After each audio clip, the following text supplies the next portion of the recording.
climate, environment and energy will host the International Academic Conference, which is titled The Great Transformation, Climate Change as Cultural Change, 8th to the 10th of June, 2009 in Essen, Germany.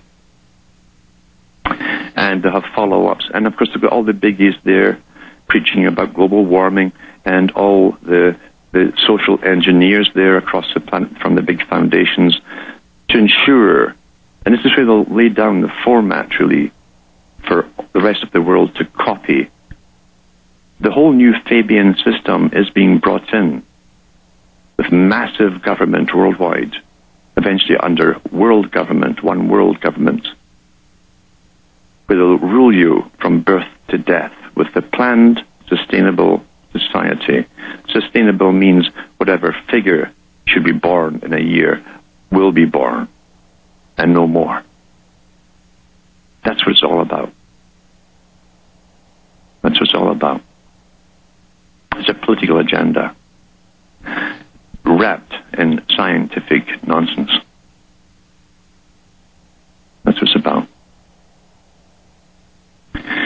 Now here's an article too from the Telegraph, and it says here, economic union security proposals are dangerously authoritarian, have they just noticed? The European Union is stepping up efforts to build an enhanced pan-European system of security and surveillance, which critics have described as dangerously authoritarian. By Bruno Waterfield in Brussels, published 10th of June 2009. Civil liberties groups say the proposals would create an economic union ID card register, internet surveillance systems, that's already here, satellite surveillance, that's already here, automated exit entry border systems operated by machines reading biometrics, and risk profiling systems, that's already here. Europe's justice ministers will hold talks on the domestic security policy and surveillance network proposals known in Brussels circles as the Stockholm Programme on July the 15th, with the aim of finishing work on the EU's first ever internal security policy by the end of 2009. Says Jacques Barrot, the European Justice and Security Commissioner, yesterday publicly declared that the aim was to develop a domestic security strategy for the EU, once regarded as a strictly national home affairs area of policy. So now it's international. National frontiers should no longer restrict our activities, he said. Well, once again, they're international. Marc Francois, Conservative spokesman in Europe, has demanded immediate clarity on where the government stands on this. These are potentially dangerous proposals which could interfere in Britain's internal security, he said. The chaos and division in Gordon Brown's government is crippling Britain's ability to make its voice heard in Europe. Well, it's impossible to get your voice heard in Europe, since each member of the European Parliament gets about 40 seconds a year to say something. Critics of the plans have claimed that moves to create a new information system architecture of Europe-wide policy and security databases will create a surveillance state. That's a surveillance Europe, basically. But that was always the intention of it. You don't just sit back and say, what will we do next? This was always the intent of it all. Remember, Jacques Attali wrote in Millennium, and he works at the United Nations, and was a key mover for the European Union. He said that the world they're bringing in will be a world where there are a nomadic group. The nomadic group are the highly sought for employees, technological type employees who will move across the world to office. They'll never really have a home. They'll be well paid, living in a life of luxury, but they'll work for the big corporations, etc. They're not laboring class. They're intellectual or technological class. Call them the nomads. You jump back 80, 90 years in H.G. Wells, because it's the same agenda. As I say, they never change it. In his book, A Modern Utopia, said the same thing. That they'd have to show ID cards, etc., but there would be this transit moving class of workers who moved where they were needed. That's the only reason you could move, is if the big boys at the other end put your name in and said you were needed. The rest of you will be stuck inside the borders of your existing countries as you basically go down, reduction in numbers, put it that way, one way or another, as they get rid of the inferior old man types.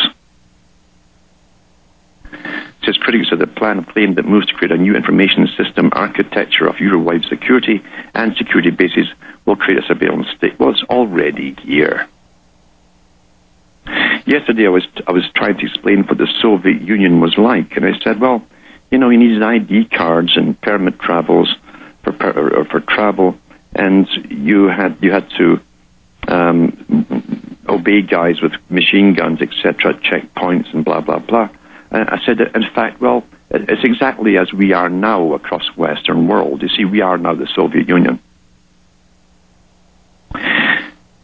Perceptions are incredible. If you just simply don't say the word, people will never get it. If you don't say communism, Sovietism, people won't click, even though it's exactly the same.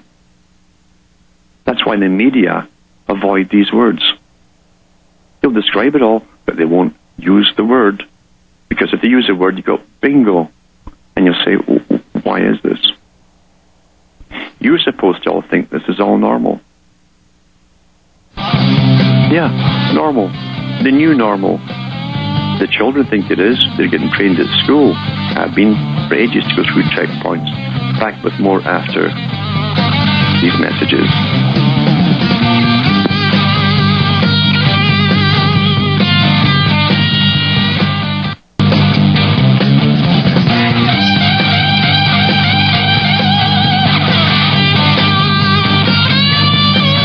Hi folks, I am Alan Watt and this is Cutting Through the Matrix. I've given talks in the past on Bernays and how they basically created the 20th century American culture. These were all relatives of Freud. And of course they had a much bigger agenda at work, a planned agenda, believe you me. They knew where they were going. It's amazing too that one of the descendants of Freud is still doing the same stuff for the British government and for big organizations in Britain, helping to update the culture as they go on to the next phase and the next phase. People never think that their culture is controlled. They think they are the culture. Yet every country in the Western world has a department of culture. The Department of Culture, if you look into it, you can get a grant if you want. If you want to write a book, for instance, as long as you say and fill in the form saying you're for radical change. And you must specify what kind of radical change. If it falls in with the politically correct radical change areas, you'll get the grant. They've been doing this for 60 years. That's why you'll see so many messages in little rotten movies they make for television. CBC in Canada is fantastic for doing that. And Britain does it all the time too. And I've talked about America's cultural Cold War, where the CIA ran all the apparently lefty groups in the U.S. during the Cold War. They still run it today. And the idea was to drastically, again, reduce and alter society, as we know, to blend with that of the Soviet Union eventually. But they had to go utterly radical with it. And the thing was, too, to destroy the concept of what a man was and what a woman was. That was essential. The music industry, remember what Plato said? He wanted musicians licensed 2,300 years ago because of the power it could have over the young to change them. They've always understood the power of music, for instance. Therefore, naturally, they have run music. They tried. This particular group that wanted this world system understood perfectly well to bring in a brand new system, you had to destroy everything that would remind people of an old way. Any alternate way had to be eradicated. And they've done a darn good job of it. How did they do it? Well, monkey see, monkey do. Simple as that, you see. much music is to have more, should get more and more